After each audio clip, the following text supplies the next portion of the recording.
Mes chers amis, nous allons maintenant découvrir un nouvel enseignement proposé par le Hari Akadosh, toujours par rapport à j'allais dire notre cours hebdomadaire. Et cette fois-ci, donc, nous sommes maintenant dans ce qu'on appelle Sha'arei Ma'amar Rashbi et dans la Hadra Zuta. On parle là-bas des enseignements de Rashbi. Rashbi, c'est l'acronyme de Rabbi Shimon Bar Yochai. Donc, c'est des enseignements proposé par Rabbi Shimon Bar Yochai, extrait du Zohar, mais avec l'éclairage du Hari Akadosh. Et là, donc, nous avons un nouvel enseignement, hein, toujours dans le même esprit. Et comme donc le dit le Hari Akadosh, Achar shebianu ech al yedei aliyat ma'im nogvin. C'est un principe que nous avons déjà vu ensemble. C'est ce que l'on a appelé Maïn Nogvin. Ce sont les eaux féminines. Si l'on parle des eaux féminines, c'est que bien évidemment, il y a ce qu'on appelle les eaux masculines. Et on va voir que chacune d'elles va avoir une fonction bien particulière. Les eaux, bien évidemment. Et là, donc, on nous dit comme cela. Nous savons que toutes les âmes du peuple d'Israël vont se retrouver dans la séphira de Malchut. Et nous savons que ça, c'est la particularité justement de cette séphira qu'on appelle Malchut, et qui ensuite notnim koa bezer anpin. Et c'est ce qui va donner également de la force au zer anpin. Venokva lalot gamhem besod maim nogvin ad aba veima. Et donc, nous savons aussi que les deux, à leur tour, que ce soit Malchut et Zeher Anpin, vont être en quelque sorte, eh bien, ces eaux féminines pour ensuite, j'allais dire, donner une impulsion nouvelle à Abba et Ima. Autrement dit, ces deux séphirotes, Chochma et Bina. Si vous avez bien compris le principe, c'est que chaque fois, pour avancer, il faut être capable d'apporter, j'allais dire, une nouvelle énergie. Et là, donc, on comprend que la première énergie, ce sont les Neshamot, les âmes du peuple d'Israël. Et ce que l'on va également récupérer à l'intérieur des Neshamot, de ces âmes, c'est le travail qui a été fait la journée, c'est-à-dire les mitzvot que l'on a accomplis, les prières que l'on aura récitées. Et c'est pourquoi le soir, donc, la séphira de Malchut récupère j'allais dire, toutes ces énergies. Et ensuite, eh bien, ce sont ces énergies qui vont permettre aux RNP ensuite d'être à leur tour une énergie particulière pour Abba et Ima.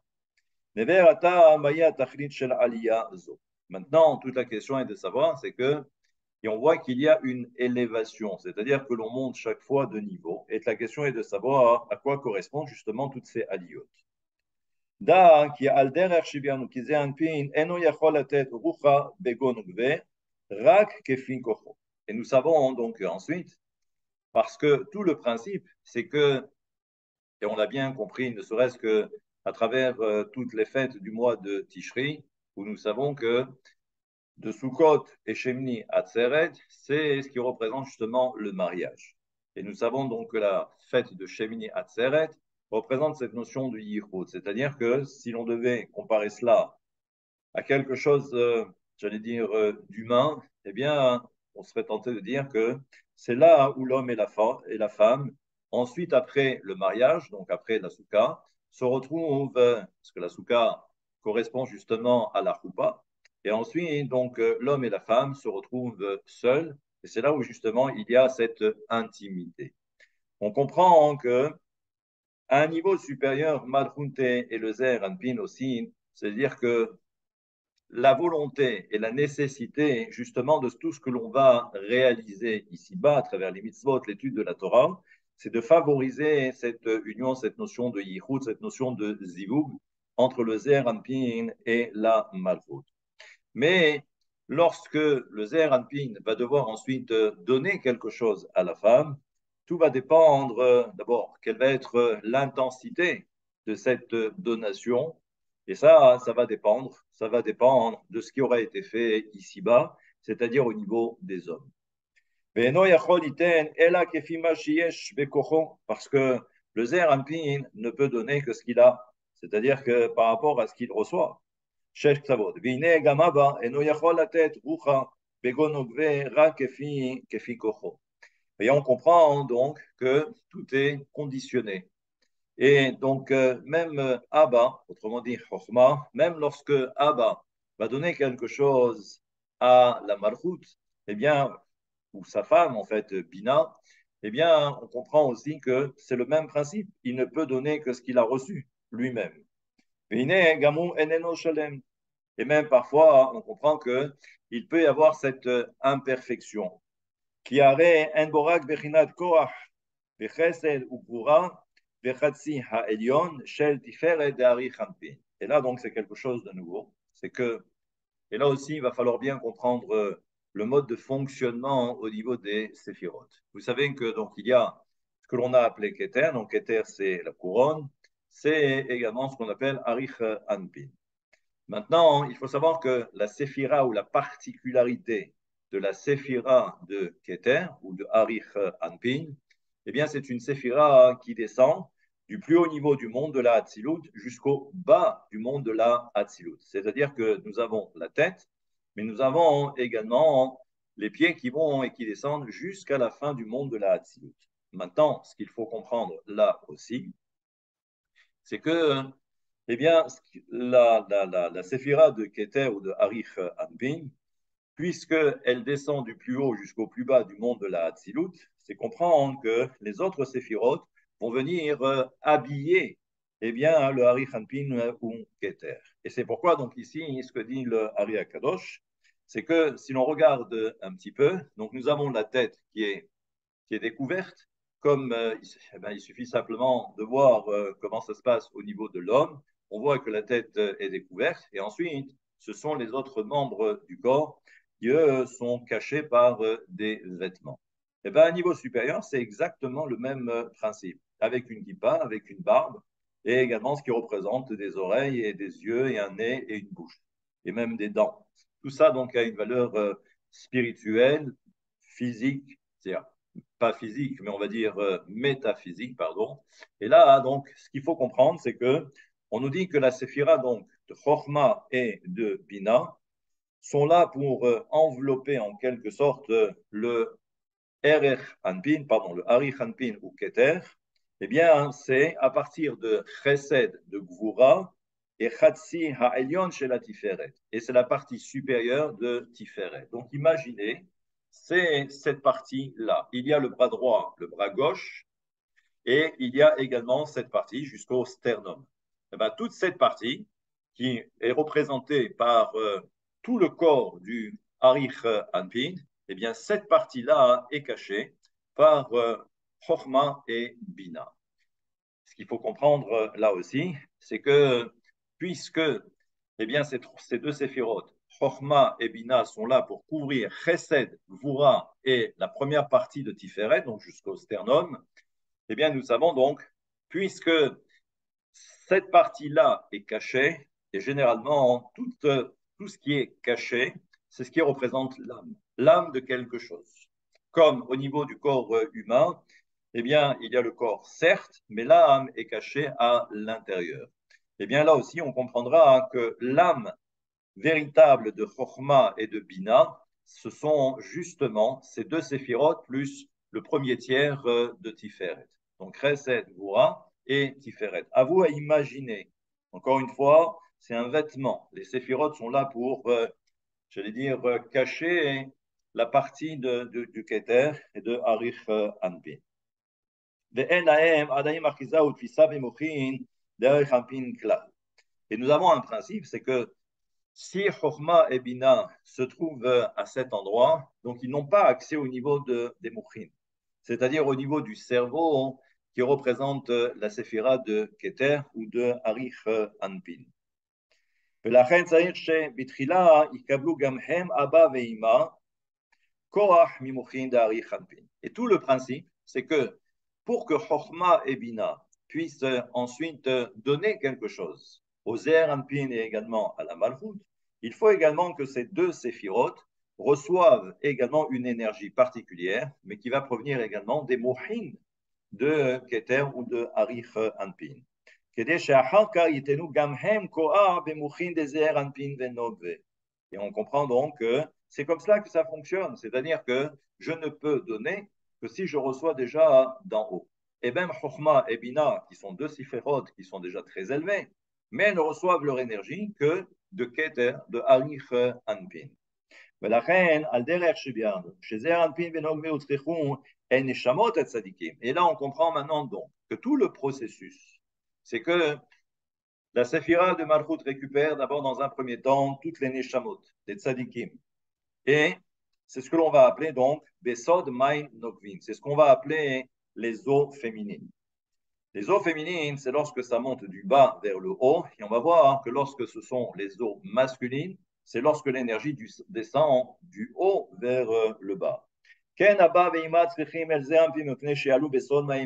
Et c'est pourquoi hein, même Abba et Ima, Chochma et Bina, ont besoin que le Zeranpin et Malchut représentent pour elles, pour ces deux séphirot, Chochma et Bina, eh bien, une énergie, l'énergie qui vient d'en bas, pour ensuite susciter une énergie qui va venir d'en haut.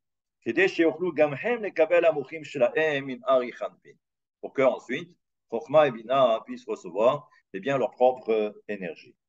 Et là, on nous dit que ואיך הדבר הזה הוא מוכרח, והעניין הוא, כי הנה נתבאר לאל, כי היסוד הארי חנפין הוא נשמה בתוך זעיר אנפין ונוגבה, ומתלבש בתוכה. Si vous avez bien compris tout le principe, c'est que, comme j'ai dit, la séphira de Keter, ce n'est pas une séphira qui est en haut toute seule, mais elle descend jusqu'en bas du monde de la Hatzilut.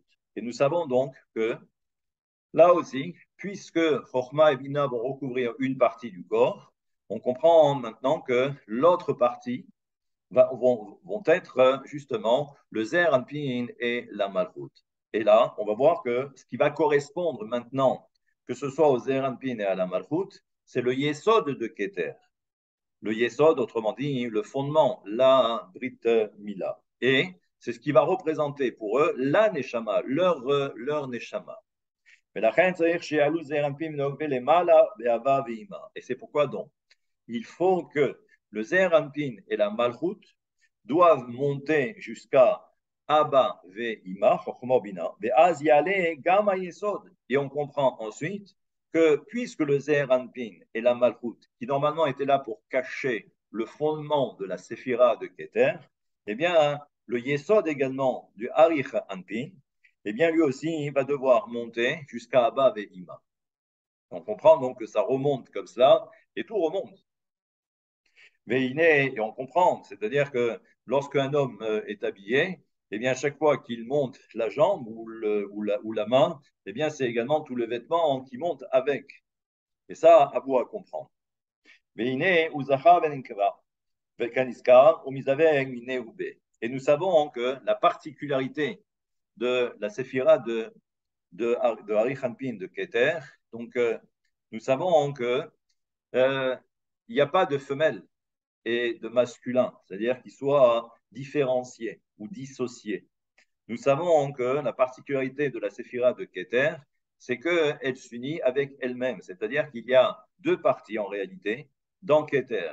Il y a le côté droit qui s'apparente à l'homme et il y a le côté gauche qui s'apparente à la femme. Donc ça veut dire que l'union dans la séphira de Keter se fait, je vais dire, en interne avec elle-même. C'est-à-dire que dans le Yesod, donc le fondement, eh bien, il y a les deux parties, il y a homme et femme. Et ça veut dire que c'est à l'intérieur de ce Yesod que l'homme et la femme, entre guillemets, ces deux énergies masculines et féminines, vont maintenant s'unir. Et étant donné donc que le Yesod du Hari Hanpin va monter en même temps que le Zer Hanpin et la Malchut pour arriver jusqu'à Abba et Ima, eh bien, c'est à ce moment-là qu'il va y avoir cette union au niveau du Yesod, du Hari Hanpin. Et ça on connaît. Et lorsqu'il va y avoir à ce niveau-là, eh bien, cette union, j'allais dire interne, entre deux, c'est ce qui va ensuite provoquer ce que l'on va appeler Mocha Stima. Mocha Stima, c'est le cerveau. Rappelez-vous, il y a le crâne qui correspond et il y a également le cerveau, c'est ce qu'on appelle Mocha Stima, c'est-à-dire le cerveau qui est caché. Et là, on comprend que lorsqu'il va y avoir ce zivouk, cette union au niveau du Yesod, eh bien, cela va provoquer quelque chose au niveau de Mocha Stima'a. Là aussi, c'est très simple à comprendre. au niveau de l'homme, on comprend aussi que tout se passe au niveau du Yesod. Et ensuite, lorsqu'il y a le désir, qui est d'abord au niveau du Yesod, eh bien, cela va ensuite provoquer une réaction au niveau du cerveau. Et c'est pourquoi ce que dit Kadosh, il dit de ma chair, je peux comprendre. Sous-entendu, de ce qui se passe au niveau de l'homme, on peut comprendre ce qui se passe au niveau supérieur. Et là, on comprend que Adam le tipat olada. Et on comprend maintenant que, comme au niveau de l'homme, et c'est une image feutrée, c'est que lorsqu'il y a le désir au niveau du yesod, au niveau du fondement, au niveau de la brit mila, ensuite ça va vous provoquer quelque chose au niveau du cerveau. Et en fait, c'est à travers cela qu'il va y avoir ensuite ce pouvoir, j'allais dire, de création. Quand je dis pouvoir de création, c'est de procréation. On comprend que tout se passe, encore une fois, au niveau du yesod, qui ensuite va interagir au niveau du cerveau. Et c'est là qu'on va avoir donc ce qu'il faut pour avoir un enfant. Et là,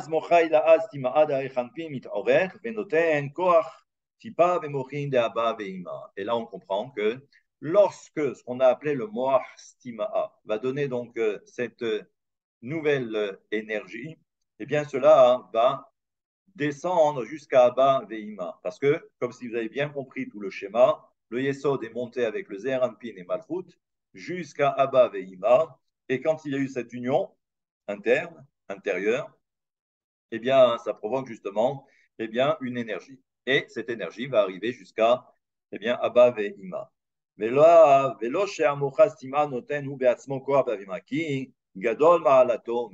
donc, on comprend que c'est une énergie une nouvelle énergie que Moar Stima'a va ensuite donner à Chokhmah et à Bina.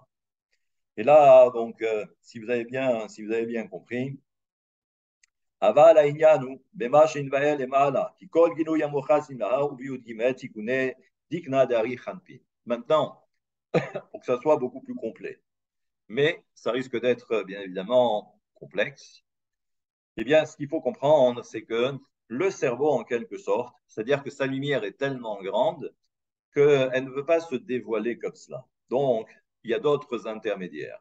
Les autres intermédiaires, c'est au niveau des cheveux, c'est-à-dire que comme si les cheveux étaient représentés comme par des canaux, et à l'intérieur de chaque canal, eh bien, on comprend que cette lumière se dévoile. Mais en même temps, elle va être limitée, mais c'est pour permettre à ceux d'en bas de recevoir cette lumière. Donc, il y a les cheveux, mais il y a bien évidemment ce qu'on va appeler la barbe.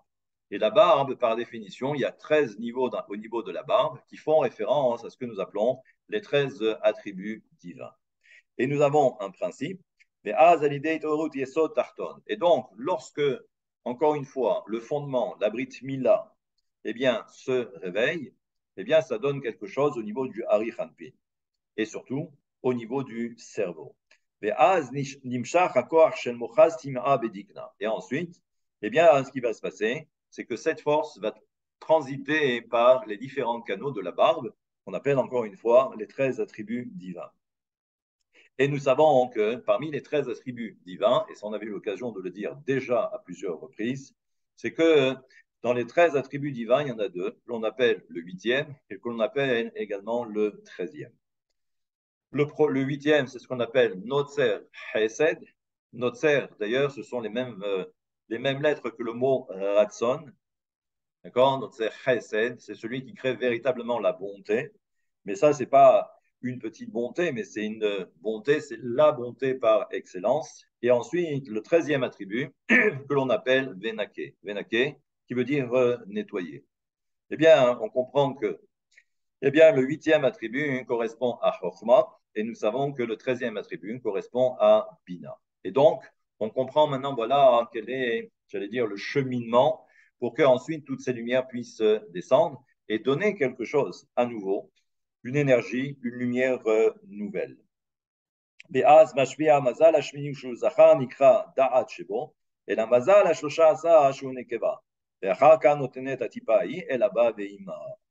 Et là, on comprend donc que le 8e attribut et le 13e attribut, l'un représente, on va dire, la force masculine et Le 13e attribut représente la force féminine. Autrement dit, Zachar et Nekeva, homme et femme.